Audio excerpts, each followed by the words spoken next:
Hello everyone, and welcome back to Tulukdar Helpline. I'm Oliver. Hi, Oliver. It's wonderful to be here for another episode, and hello to all our amazing listeners out there.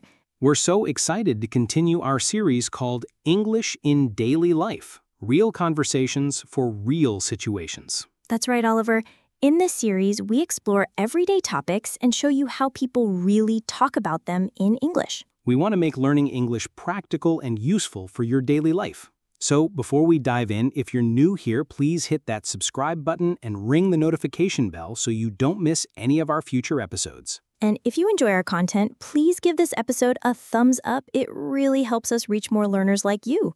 Oh, and don't forget to share this episode with your friends who are also learning English. The more the merrier. Absolutely. Okay, Oliver, so what exciting topic are we tackling today for our English in Daily Life episode? Well, Eliana, since many of our listeners might be finishing their day when they listen to this, I thought we could talk about something very important, our evening wind-down routines. How do you end your day? That's a fantastic topic, Oliver. Everyone has some way of winding down, whether they realize it or not. It's such a crucial part of our daily lives for good sleep and mental health. So let's start with you, Eliana. What does your typical evening routine look like? Okay, so I usually start winding down around 9 p.m. The first thing I do is put away my phone and laptop. I find that looking at screens right before bed makes it harder for me to fall asleep. That's such a smart habit. I really should try that more consistently. The blue light from screens can definitely affect our sleep quality. Exactly. After putting away my devices, I usually take a warm shower or bath. There's something so relaxing about warm water after a long day. It helps wash away all the stress and tension. That sounds lovely and relaxing. I usually go straight to making myself some herbal tea. Chamomile is my favorite. I can't wind down properly without that warm, soothing drink. I love that. After my shower, I like to do some gentle stretching or light yoga.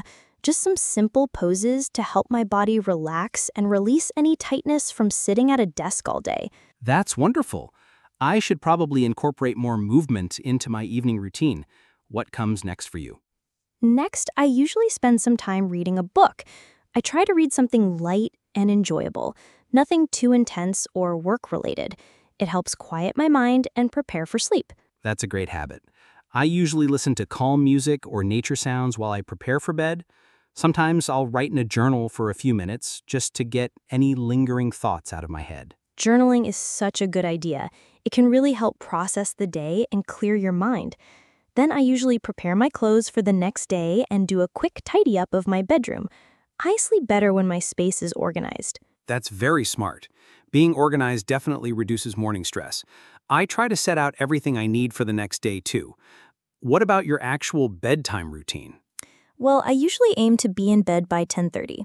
I'll do some deep breathing exercises or meditation, just 5 or 10 minutes to really center myself.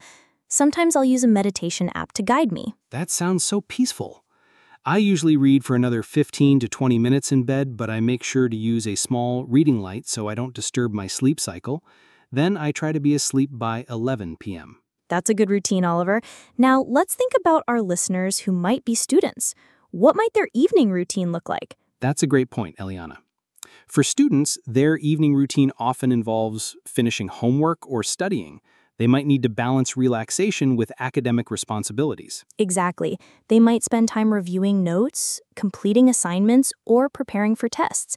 But it's important for them to also have some wind-down time before bed. For younger students, parents might be helping with the bedtime routine, making sure they brush their teeth, take a bath, and get into pajamas.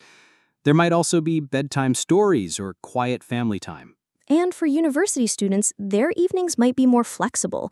They might stay up later studying, but they should still try to create some kind of calming routine before sleep. That's true. They might also use the evening to catch up with friends, either in person or through video calls.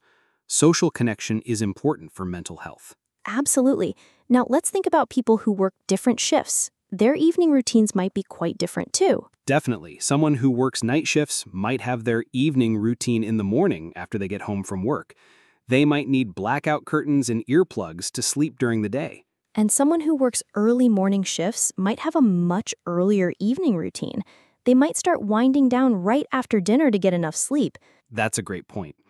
It's all about finding what works for your schedule and lifestyle. Now let's imagine someone wants to create a better evening routine. What kind of English might they use to talk about this with friends or family? Oh, that's a fun one. They might say, I'm trying to improve my sleep, so I'm working on a better evening routine. Or, I've been having trouble sleeping, so I want to start winding down earlier. Exactly. And they might ask for advice. What do you do to relax before bed? Or do you have any tips for falling asleep faster? They could also share their struggles, like, I have a hard time putting my phone down at night, or I always end up staying up too late watching TV. And when talking about trying new habits, they might say, I'm going to try reading instead of watching TV. Or I want to start doing some meditation before bed. Those are all really useful phrases. Now let's think about some other things people might include in their evening routines. Some people like to do creative activities in the evening. Drawing, knitting, playing music, or writing. These can be very relaxing and fulfilling ways to end the day. Yes, that's a great way to express creativity and reduce stress. Others might prefer to do some light cleaning or organizing, preparing their space for the next day.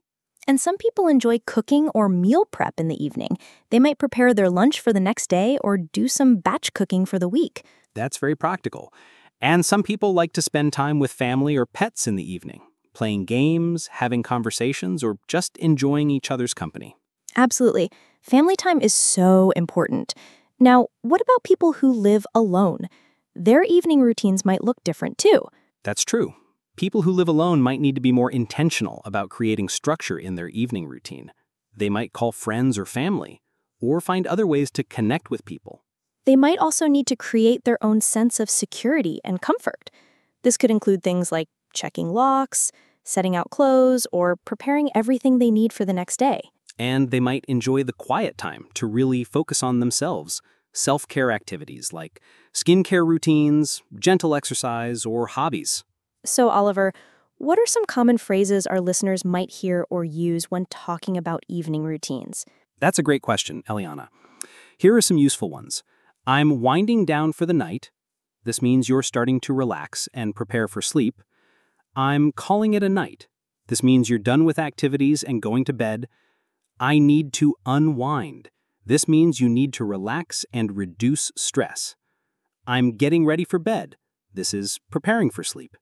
I'm turning in early tonight. This means going to bed earlier than usual.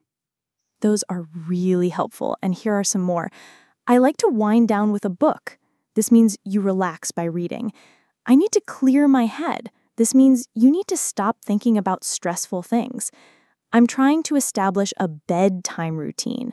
This means creating regular habits before sleep. I sleep better when This is talking about what helps you sleep well. Excellent phrases. And what about asking someone about their evening routine? How could our listeners do that? They could ask, what's your evening routine like? Or how do you usually wind down after work?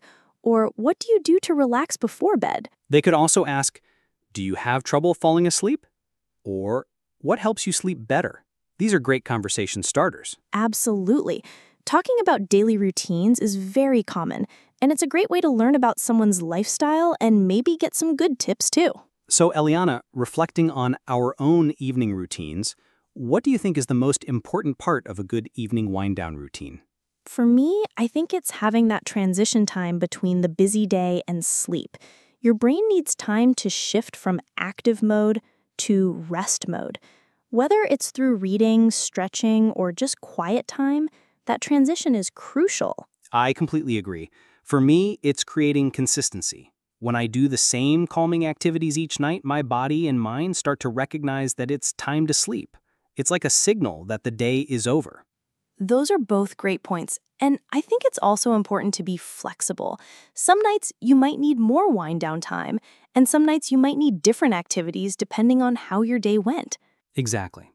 And it can also vary between weekdays and weekends.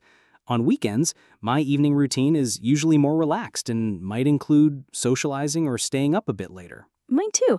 On weekends, I might spend more time on hobbies or watch a movie with friends. There's less pressure to get to bed early. That sounds wonderful. It's important to have that flexibility and enjoy different types of evenings. Definitely. So, for our listeners, we encourage you to think about your own evening routine. What do you currently do? What works well for you? Is there anything you'd like to change or improve? And try to think about how you would describe your evening routine in English using some of the phrases we've shared today. It's a great way to practice your speaking skills. Yes, and if you're feeling brave, why not share a part of your evening routine in the comments below? We'd love to read them and learn from each other's routines. That's a fantastic idea, Eliana. We can all get inspiration from each other's habits and maybe discover new ways to improve our own routines. So, to wrap up today's episode on evening wind-down routines, we hope you found it helpful and interesting. Remember, learning English is all about connecting it to your daily life, and what's more daily than how you end each day? Absolutely. And we hope this real conversation has given you some useful vocabulary and phrases